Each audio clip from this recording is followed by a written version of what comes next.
qu'un long voyage, c'est la base dans une campagne médiévale. Mais la plupart du temps, ça tombe à plat. On traverse, on fait une gratouille au chat. Tu veux que je te dise le vrai problème? C'est que tes joueurs considèrent le voyage comme du temps mort, pas comme une vraie partie de l'histoire. Mais grâce à cette vidéo, on va inverser ça. Je vais te montrer comment transformer un simple trajet en histoire à part entière, comment insérer des enjeux concrets dès le départ et comment faire de l'environnement un personnage à part entière. Comment transformer le voyage en une histoire. Pour cela, pense le voyage comme une mini-campagne en plusieurs scènes itinérantes. Ainsi, tu définis un objectif narratif initial.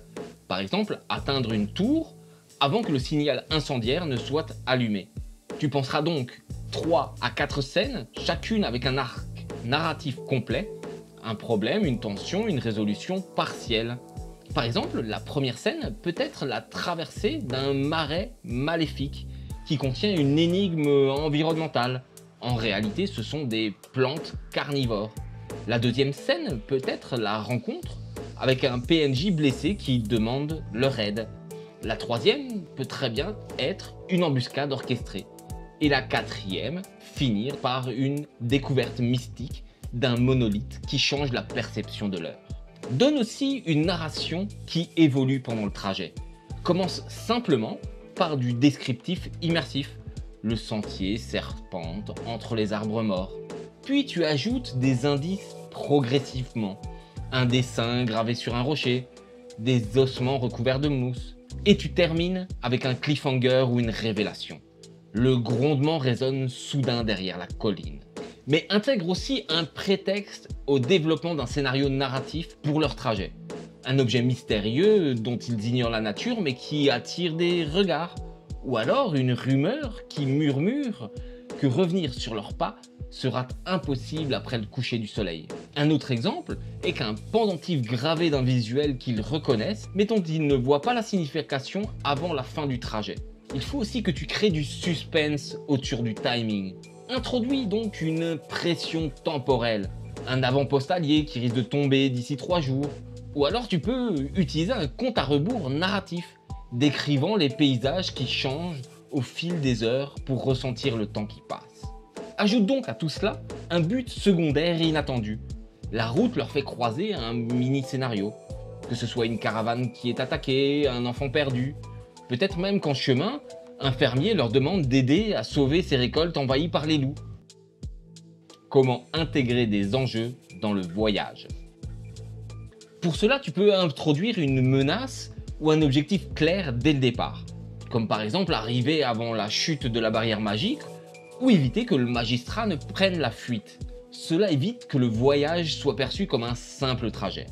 Mais tu peux aussi mixer différents types d'enjeux, qu'ils soient personnels comme sauver un parent, émotionnel comme découvrir la vérité ou venger une sœur, ou alors narratif, atteindre un lieu avant la lueur rouge. Tu peux aussi superposer des jalons narratifs à intervalles réguliers, comme par exemple toutes les 30 minutes, un événement se passe, que ce soit la découverte d'un banc énigmatique, ou alors un cadavre habillé en armure, voire même l'écho d'une chanson tragique. Chaque jalon amène un indice, ou un rebondissement ou un moment d'exposition. Tu peux aussi embellir le chemin avec des obstacles imprévus, comme passer un pont qui s'effondre sous leurs pieds, traverser un champ empoisonné par une pluie toxique, ou alors déranger un nid de créatures volantes. Tu peux aussi intégrer des enjeux sociaux ou politiques. Le village où ils vont dépend d'un accord imminent, chaque heure de retard affaiblissant les chances d'éviter la guerre. Utiliser l'environnement comme élément narratif. Pense l'environnement comme une personnalité vivante et interactive. Joue sur les éléments sensoriels pour intensifier le chemin, que ce soit les sons comme des craquements, des rugissements lointains, des claquements de branches, que ce soit l'odeur de terre brûlée, de pourriture, voire même d'encens abandonné. Des sensations, que ce soit le vent froid, l'humidité d'un ruisseau ou le sol vibrant. Mais pense aussi à faire réagir l'environnement aux actions du groupe. Des braises magiques qui rameutent des esprits, des silences brutaux après un fort discours, une rivière qui change de couleur après qu'ils aient jeté un artefact enchanté. N'oublie pas de cacher des éléments qui deviennent des révélations pour plus tard, que ce soit des anciennes inscriptions latentes qu'ils découvrent ou alors des symboles magiques cachés dans une écorce. Mais pense aussi à utiliser le décor comme une sorte de PNJ muet. Une colline devient témoin, une tempête devient menace, une forêt devient labyrinthe émotionnel. Pour cela, prépare un journal de bord environnemental. Note plus ou moins 5 événements climatiques ou géologiques qui peuvent activer une tension dans ton chemin. Tu peux aussi relier l'environnement au thème de ta campagne.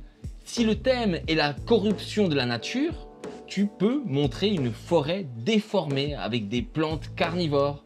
Si le thème est le souvenir et l'oubli, tu peux faire apparaître des lieux à moitié disparus par la mémoire du paysage.